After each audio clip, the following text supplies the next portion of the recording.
This conference will now be recorded. Well, today is a very special occasion for me and a very great pleasure because JoAnn and I have interviewed a lot of people on this show and we've been co-hosts. But today I get to turn the tables on her, so I get to interview her and she gets to be the interviewee. So today I have with me, for those that haven't seen some of the previous videos, JoAnn Forrester, who is widely known as the Empress of Biz in her professional circles. And she is author of a new book, Ginger the Cat, which I have my copy here, and Joanne has her copy there. So available on Amazon, and we'll put a link in the description to the video. But just to give a quick introduction before we go into the book, as I mentioned, JoAnn is known in her professional circles as the Empress of Biz. She's a serial entrepreneur, a small business consultant, a talk show host, and I've had the pleasure again of doing some co-hosting with her.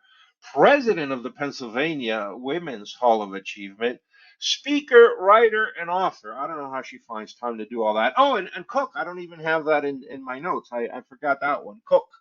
Um, she's already written two books prior to this one, Steps to Owning Your Own Successful Business and David versus Goliath, Marketing Handbook.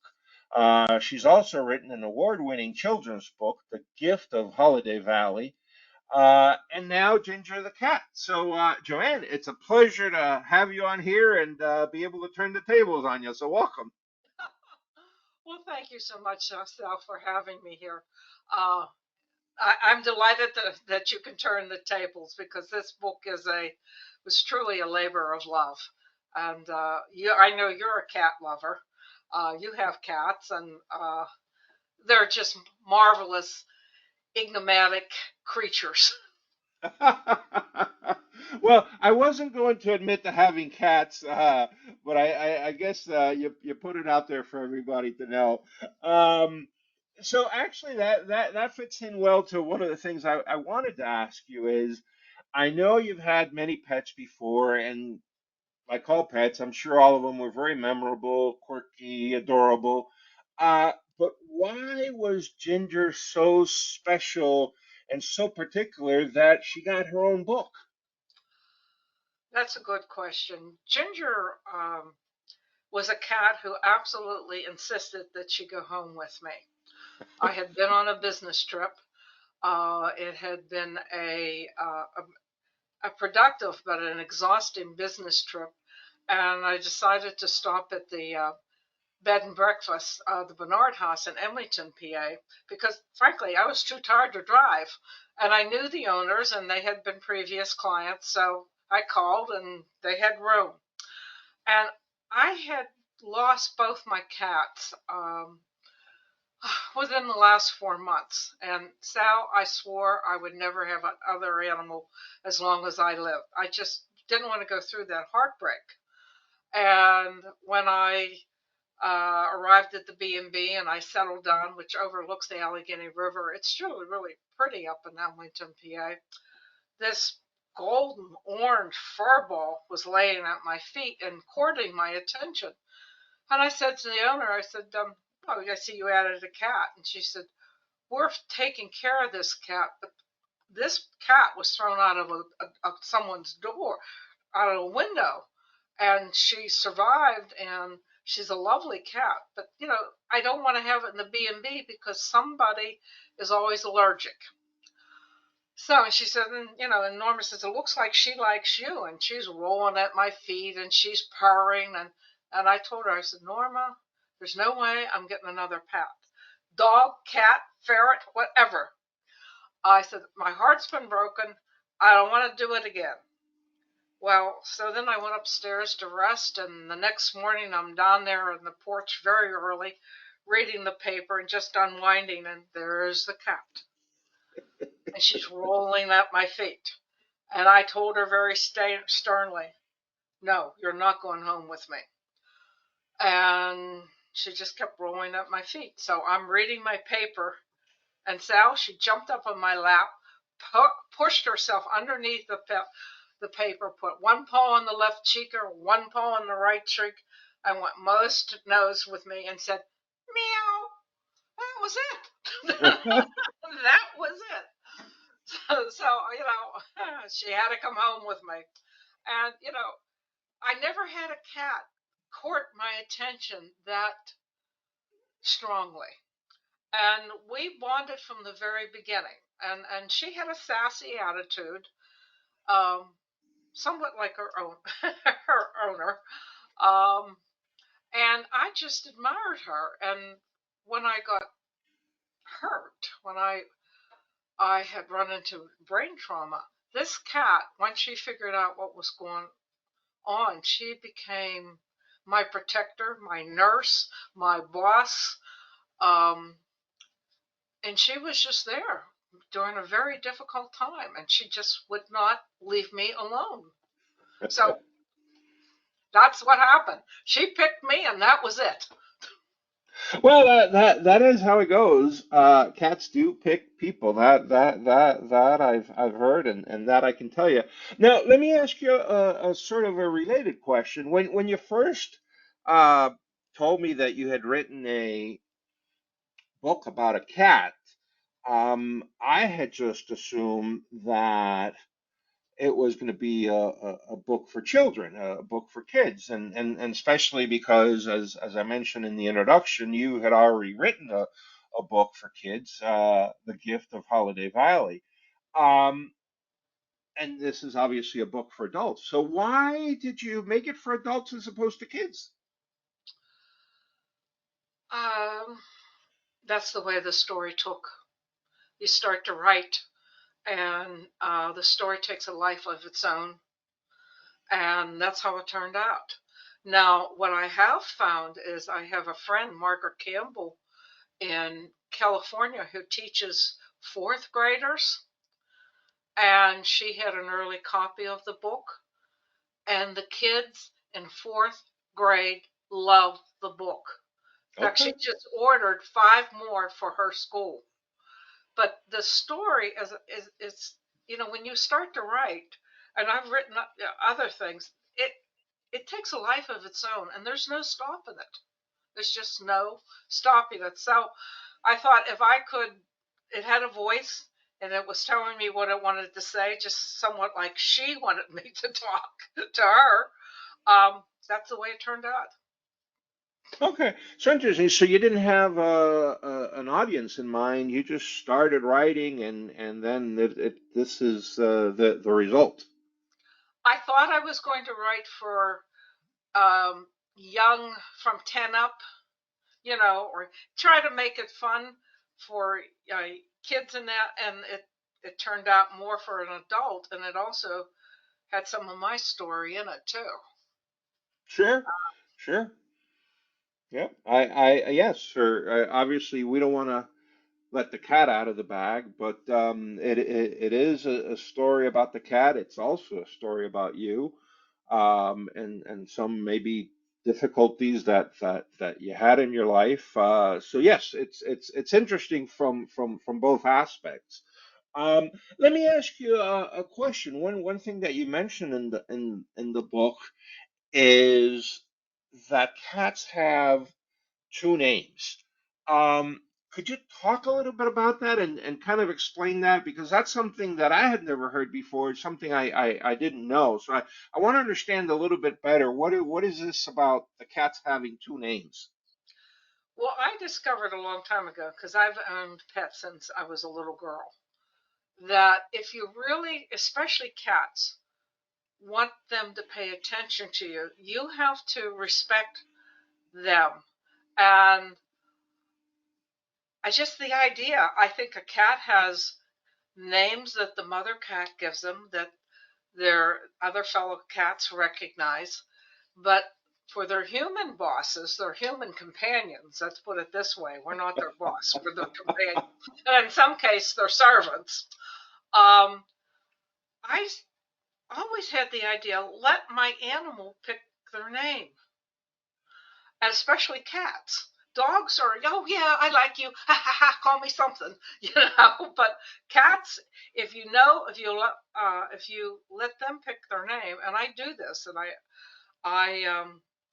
when I had Ginger, or I had Dusty, or I had Misty, or I had Fluffer, I would sit, and depending on whether it was a male cat or a female cat, I would start with a list of names, and whatever name they looked and perked their ears up and answered to is what I would end up calling them. And usually they would end up coming to me more often than other cats come to their owners, because I was calling them a name that they liked. And I really suggest that people, you're never going to know their cat name that their mother knew, name them. But if you allow the cat to pick his name or her name, they'll come more often. Now there's times, Sal, they're just going to ignore you because that's their cat given right, nor the human being, So I really think that people give cats names that often they don't like. Yeah, yeah, and then they ignore you, which actually that kind of brings me to another thought here. Is I've also heard it said that people train dogs, but cats train people. So that sounds to me like it's true, and basically what you described. Um, but beyond that, can you tell us how that happens, and maybe give us an example of other situations where the cat trained you? Uh, well, anybody that has a cat knows the first thing in the morning, you have to, there's a certain bedtime that they have for you. There's a certain get up time they have for you. And they learn weekends. They're pretty good at learning weekends, and usually, or at least let you sleep a half hour longer. But you know, uh, so that cats, they observe you, and your animals, they observe you. They learn. You swear they have a secret clock that they can tell time, because they'll come in and they'll disturb you every Monday morning at a certain time. um, they will train you. Well, they have expectations for you of going to bed at a certain time too. They want you to go to bed, and Ginger would come in and look at me while I was watching TV, and usually, okay, it's time to go to bed. And then she'd go into the bedroom, and then if I wasn't in the bedroom within 15 minutes, she'd be back out doing the stair. So all right, I'm coming to bed. They attune to you very well, and they in one way adapt to you, but in a lot of ways you adapt to them. And it's fascinating watching a relationship develop.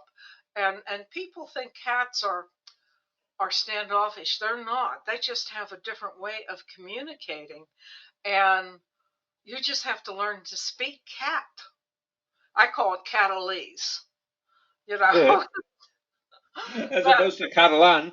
yeah, and Ginger had a way of communicating to me, uh, that I learned to, for the most part, adapt to. And so if you say I was being trained, yeah, I probably was, much more than I would even acknowledge.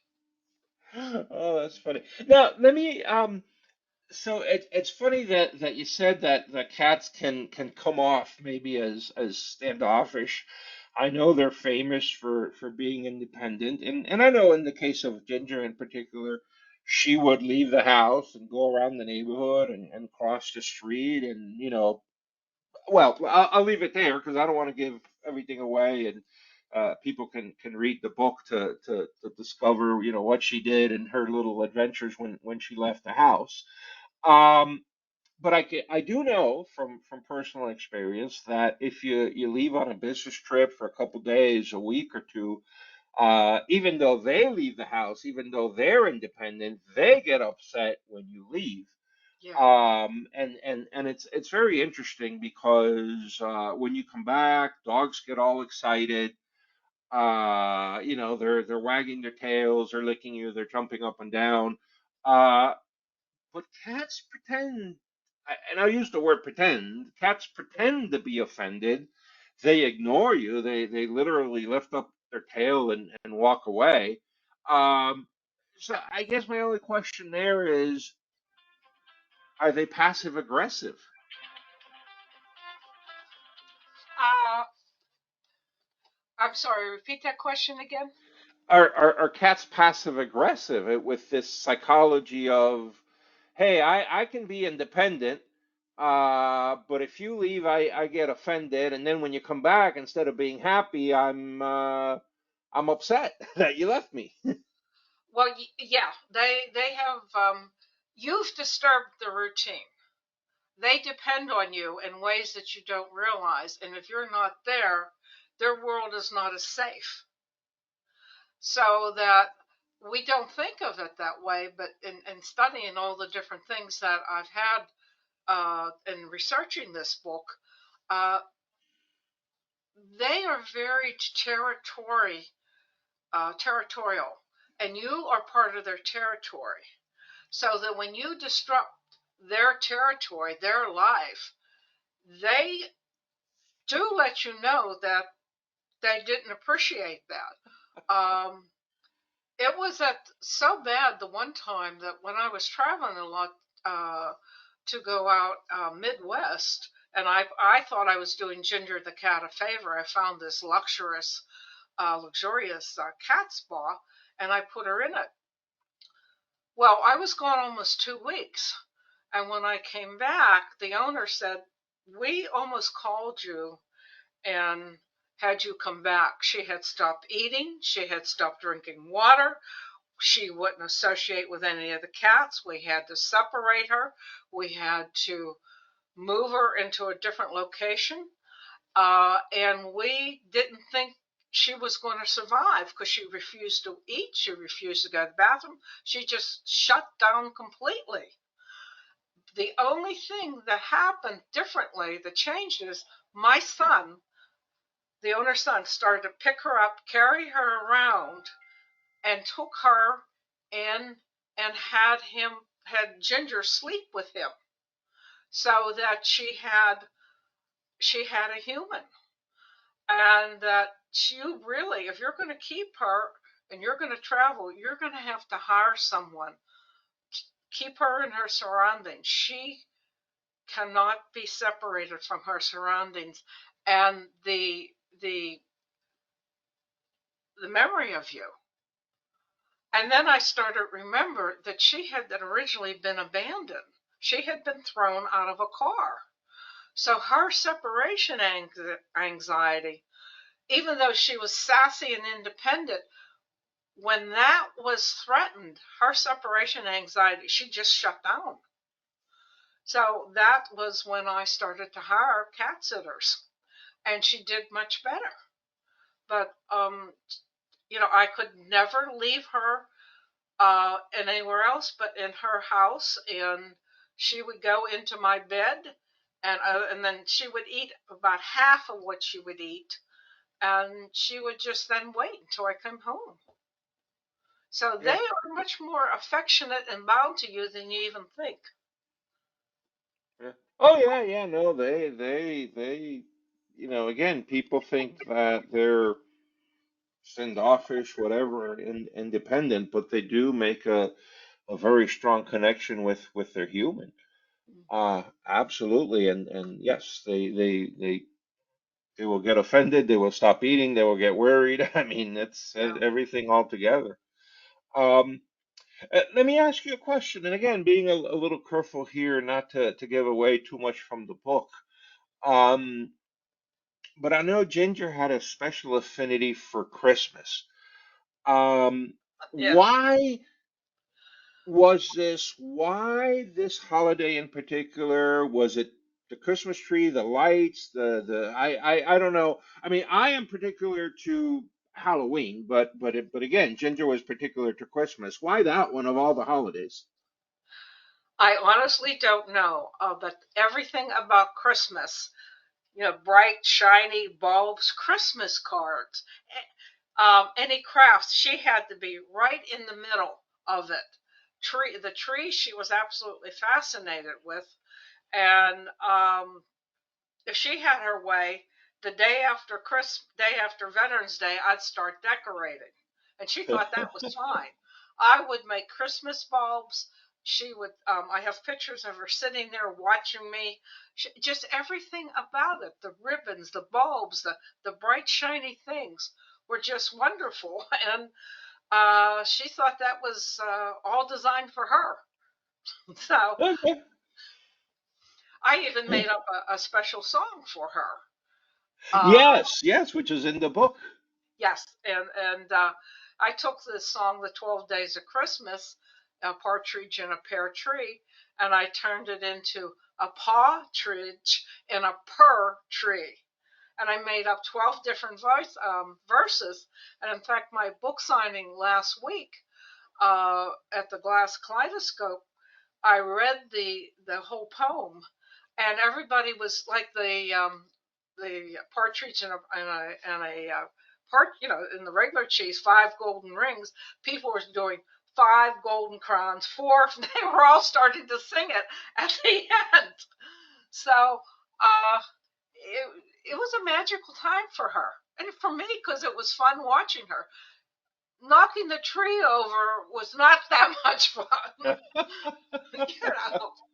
But I mean, you learn to put up with that, and I have pictures of her knocking the tree over, the tree laying upside down, tree bent, it just was what it was, and did have some amusement.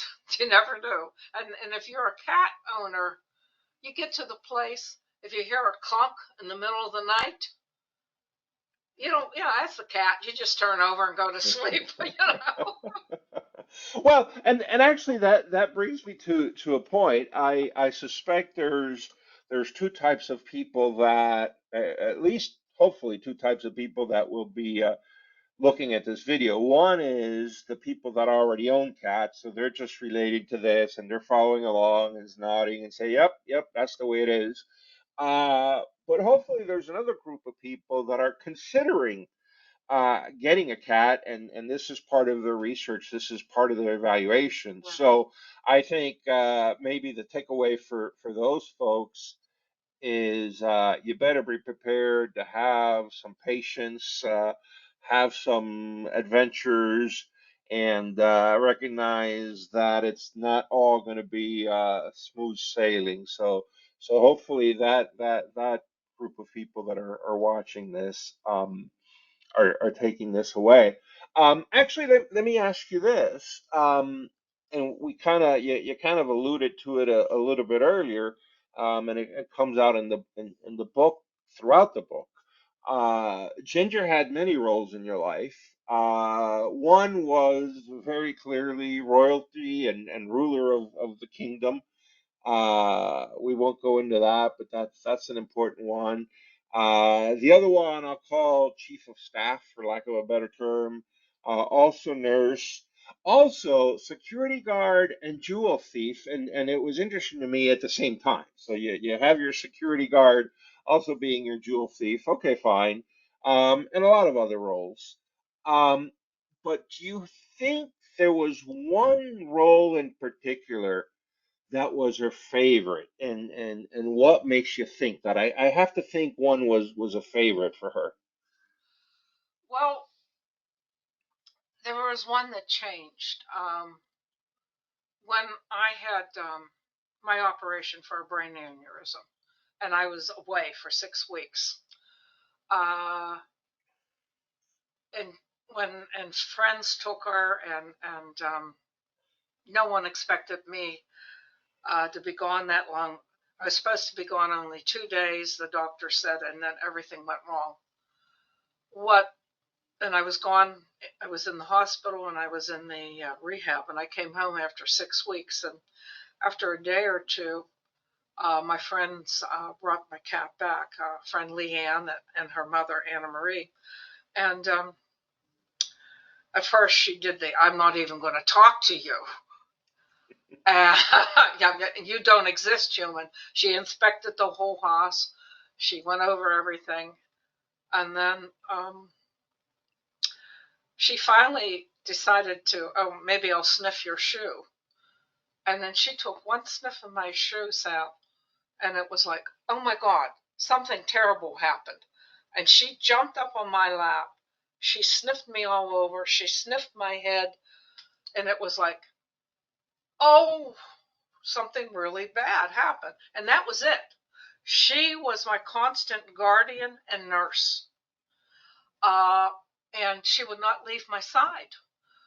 If that was it. And I had to have, and that was the beginning of COVID. So I was still in therapy, and therapists were coming in to the the house. And if she didn't like a therapist, I knew that wasn't going to be the one for me. I mean, she really started like, I'm in charge here, and you had better meet my approval. And then she would run out and go do a few cat things, and then come tearing back in. And she just was in charge. It was like, something terrible happened to you. I've got to protect you. And she would sleep.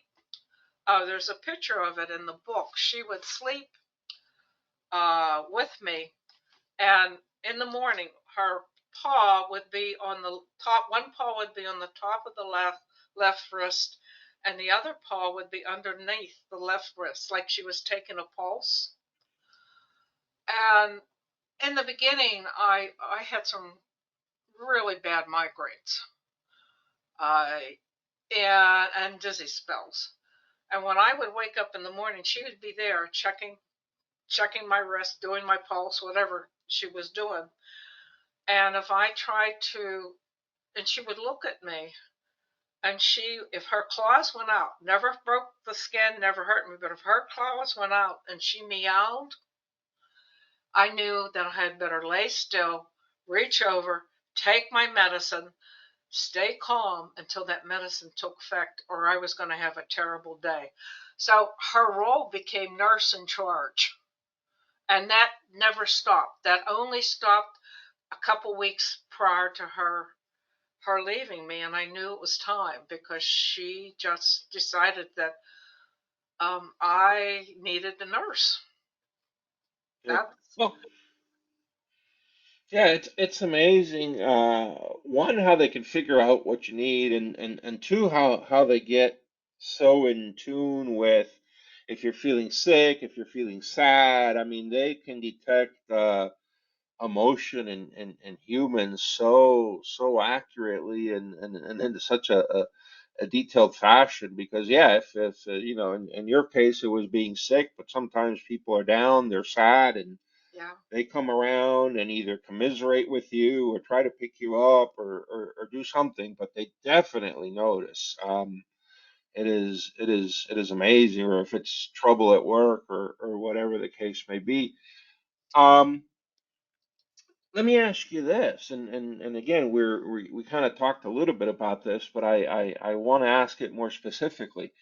If there's someone that's watching this video because they're thinking of getting a cat, um, what are the most significant problems or lifestyle sort of compromises that they should expect beyond maybe the toppled tree, beyond having patience, beyond the sleep schedule? You've already mentioned some, but is there something else that is significant in terms of a lifestyle or a compromise if for people that are thinking of getting a cat, bringing a cat into their home? I find pets, pets are good judges of people. And if you watch your pet or your cat and they don't like someone, pay attention to that. I'm serious. They've read something. Now, sometimes they get jealous if you have uh, a significant other, you're starting a new relationship. But if it's absolutely distrust, dislike, you had better be aware that person has something that that cat or animal is wanting to protect you against. They're very great judge of characters.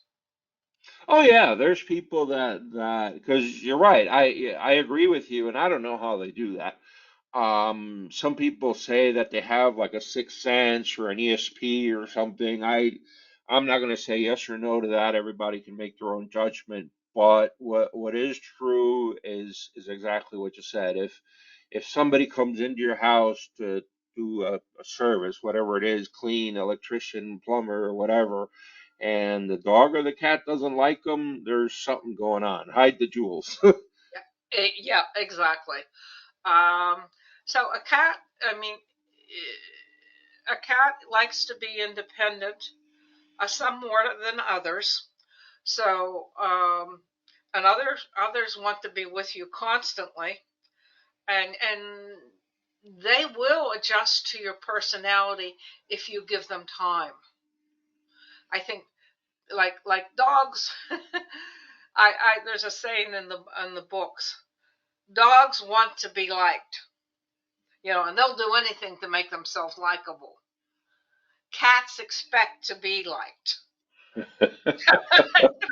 And you just have to, if you don't, and I've learned this the same thing with kids. I never push myself on a kid. I just wait till they come over to me. And I say hi and I'm nice, but I don't grab them. I don't do that with animals. I don't grab them. I let them come over and inspect me and decide whether they want to be around me. So usually I've had very good luck with animals because I don't push myself on them. So I think that's the other thing is um, don't push yourself on a cat. Um, they will, of course, sometimes they'll just absolutely love you, and that's it. Like, in the beginning, Ginger said, "This is it. You're going home." I'm going home, and that's it. Uh, but give the cat room to adjust to you, and you'll end up having a wonderful companion. You really Okay. will. All right. Well, JoAnn, there's a reason you're called the Empress of Biz, and most, if not all, of the interviews that you and I have co-hosted are sort of business slash finance. So I certainly want to include at least some type of finance question in this one. Um, and it goes to, in the book you mentioned that at one point you had a $2,000 vet bill with Ginger. So again, thinking of people that may not have a cat or even a dog or a pet right now, um, very generally, what type of personal financial planning should they do around having a pet? I mean, I know now we even have like pet insurance for vet bills and things like that, and maybe the vet's the big one, but certainly you need a budget for toys and you Yeah. need a budget for the food. So, what general advice could, from a financial perspective, from a personal financial perspective, could you give to people so they don't get blindsided? Well, first of all, I would find a veterinarian that some of them are some of them charge as much as doctors, and their services are worth it. But I would seriously take a look into the cost of pet insurance. Um, and that's not particularly cheap, but when you look at the overall vet bill, that may very well be be worth it. I do suggest from the very beginning when you get a kitten or a dog, and we've had ferrets, so which are great animals. And I'm going to write about Nina Fawcett Ferret one day. Um, and I, I would, they need to have their shots. So you need when you are getting the cat, and sometimes at shelters they've done a very good job of getting the cat or pet ready for you. So you want to make sure that you go with a reputable shelter. Um, and if you're thinking of expenses, when I took a look at what overall I spent on Ginger, I would say it's anywhere from $80 to $100 a month. That's a reality. Between the food and the toys and uh, that's it's just that you spend more on coffee sometimes. Going to Starbucks. But you need to take a look at it. Make sure they get their shots. Make sure they stay up to date. Uh, that so that you don't run into vet bills. Really, I mean, you can let it go, and then that ends up having a problem. Um, One thing that I found out is a lot of time our city water is hard on their system, and I ended up with a vet bill with Ginger got an ulcer from the city water. They had increased the chlorine taste. So what I ended up doing was, and someone gave me a tip: boil your water, let it sit overnight, put it in the refrigerator, and you have non-chemical water. So for the last few years, she did not have any water that had chemicals in it, and she did much better. And that often, and I've wondered how many pets end up with kidney disease, and they didn't need it because our water has all those chemicals in it. And I just found a less expensive way to make bottled water. Uh, so those are the kind of things that you need to think of. Uh, Pet insurance, the water, the don't overfeed, those type of things. Yeah. Well, and I will recommend pet insurance, and there's several companies out there, and the reason being because I've been in the situation where your cat or your dog gets sick, you take them to the vet, and sometimes the vet says, "Hey, he's got this. It's really not worth treating it, because the treatments are not as effective as you think, and sometimes the vet himself is recommending not doing the treatment, but I personally like the peace of mind that you have the pet insurance, and if you decide to do it, you're not being even subconsciously influenced by the cost. You're more thinking about, okay, is it worth it for the Yeah. pet to undergo this treatment, or not? And I think you make a little bit of a less biased decision, both consciously and unconsciously, and obviously there is also from a from again from a finance perspective the fact that okay, I got a budget for this insurance every month, but now I don't get surprised once a year or once every whatever 3 years with a huge bill. It's a little bit easier to plan your personal finances. You did mention, by the way, the shelter, and I know in the case of Ginger, it was a very sad story. It wasn't from the shelter; it was from a car that threw her out.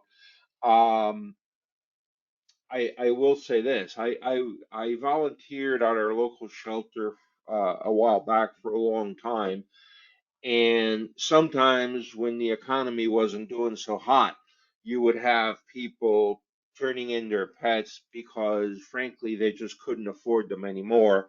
And I don't have a problem with that. As a matter of fact, I would encourage anybody that's listening, if they're struggling financially to keep the pet, or it's a situation where you have a person that has gotten too old to keep the pet, or needs to go in some type of assisted living situation where they can't have the pet, please take them to the shelter. Don't do anything crazy like leaving them somewhere or throwing them out of the car.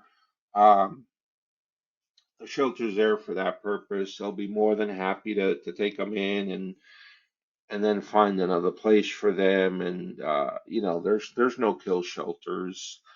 Um, Would you recommend that people get a pet from the shelter as opposed to either a breeder or a pet store or some other source? Definitely go to a shelter, and if you can, if there's one around. I'm looking for a shelter right now that I can work with and maybe help raise some money with. Uh, some of the smaller shelters do a lot of great work, and the big ones do too. And what I would also recommend is that if you can, when you buy your cat food, buy some extra cat food or dog food and donate it to the local smaller shelter. That really helps. Getting caught that you can just, 1 or 2 cans a week makes a difference. Uh, to shelters. They often need old towels, blankets. They need even newspapers, and find one that you can work with. And if you have kids, it's really good for them to see you doing something other than dying just for yourself. It's a way of teaching children responsibility to the community and to be kind to others. I really believe in that. And this Christmas, we'll give so many toys to our kids that they're just overwhelmed. And I would rather take some of that money, and I donate it in the child's name or in my son's name. This shelter received or this charity received, because especially little ones, they get so overwhelmed. And I think we need to teach how to be kind and responsible to others. Yeah. Oh, and let me tell you, some of those animals from the shelter, cats and dogs, they realize, and it's very sad, that they're not in a good place. So when you take them home, they are so grateful Yes. because somehow at their level, they recognize that they're being rescued. So they really do appreciate it. Um, as we're starting to wrap up here, because this has been a long interview, and I appreciate you taking time to answer all these questions. Um, but I want to go back to this whole concept for a second, as part of wrapping up of, cats pick people, people don't pick cats. Um, and I know you said it here in the interview, and you said it in the book that when Ginger first picked you, you tried to resist.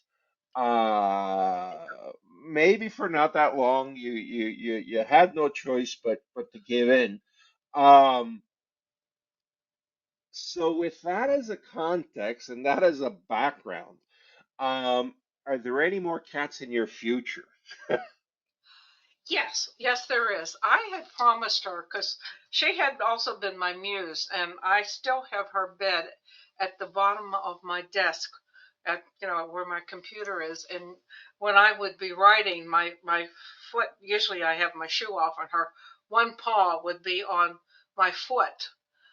And when I was writing, I told her, I'm going to write a story about you.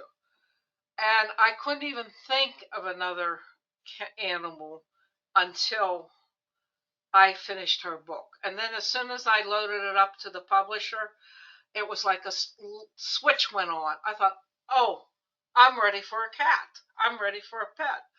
I am going to get another pet. I'll wait to the beginning of the year, uh, and I will go to a shelter, and I'll get an older cat. It's, because a lot of times older cats have, people don't want them. People love the little furry kittens, but the older cat that has been left, maybe lost its owner, or the owner had to go into, a nursing home or something, they're going to be so grateful. And so that's what I'm going to be looking for. Uh, and yes, I will get another pet. Okay. Yes, and that reminds me, by the way, because we did this. We actually took in a dog that had a disability because he had been run over by a car. And we gave him a chance. talk about vet bills. The first thing though is even though the shelters do the best they can with the resources they have, the money they have, the relationships we had with their vets, but the very first thing that we did was take them to the vet. And the vet, very good vet did the best he could. He was never going to be a normal dog, but he did live a normal life. And let's not talk about that vet bill. But let me just say this: if you have the capacity, um, get a dog with a disability. Uh, because again, they can lead a normal life with certain accommodations. The dog will be very grateful, the shelter will be very grateful, and you'll have a wonderful companion. So don't overlook or the ones that have some type of disability. Um, you kind of mentioned, and this will be my last question. We'll wrap it up with this one. Um, Tell us a little bit about other books that you're thinking of writing. Maybe give us some kind of sneak peek or exclusive, and we'll wrap up the show with that. Well, I've been invited to write a chapter in a series called Cinderella Monologues. It is about women who have gone through uh, changes in their lives.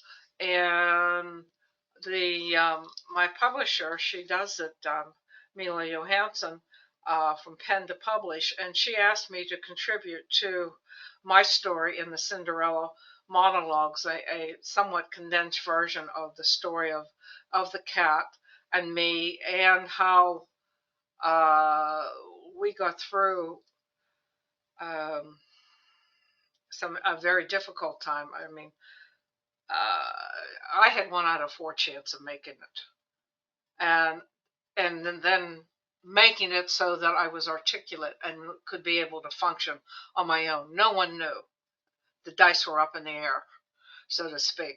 But I did, and other than some residual discomforts, I'm here and I'm making life, good for me.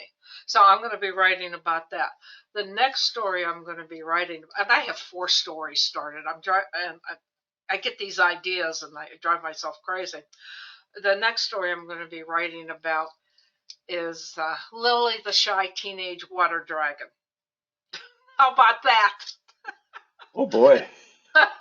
And then Now, I is that one for kids? supposedly, yes, that's what it's supposed to be. Who knows?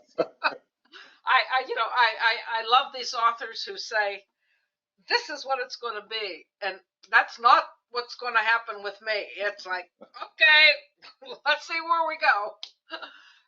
And then I would love to do something, and then I'm going to write on what it's like to go through brain trauma. What, not, doctor's version, but what it's like to recover. What do you have to be aware of? How people treat you, how doctors treat you, how families treat you, how people respond to you, because you don't, as you recover, you look like, quote unquote, a normal human being, but you're not. So I am definitely working on that. So those are the kind of things I'm going to be doing, and who knows what else I do. Oh, I do want to do about Nina Fawcett Ferret. The ferret that was a terror. Oh boy. So Well, it sounds like you got quite a collection of projects still left to go. So yeah. it's you'll have 2020, a busy 2025, that's for sure. Um, any last words before we wrap up? If you people say, "Oh, I'd love to write a book," and that's all they say, and I say, "Oh, or I have writer's block, and I can't get through it," and I say, "That's a bunch of bullcrap." They look at me. I said, "You've decided not to get through it. I don't care if you write a commercial. I don't care what you do. If you just sit there and say, I can't get through, sit and write, write, write, and eventually it will come through. If you tell yourself, I can't do it, I don't know, it's not going to happen. So 5-10 minutes a day, take and write. Very good. All right. Well, JoAnn, I just want to say thank you very much for taking this time to talk about Ginger the cat and a lot of other topics, and including finance, including your personal history. And again, I wish you the greatest luck and success with all your projects. We're recording here in December of 2024, but like I said, it sounds like you're going to have a very busy 2025. And again, thank you and best of luck and best of luck with your book, which again we'll put the link in the description for people that want to order it on Amazon. So thank you very much. Thank you, Sal. Thank you very much.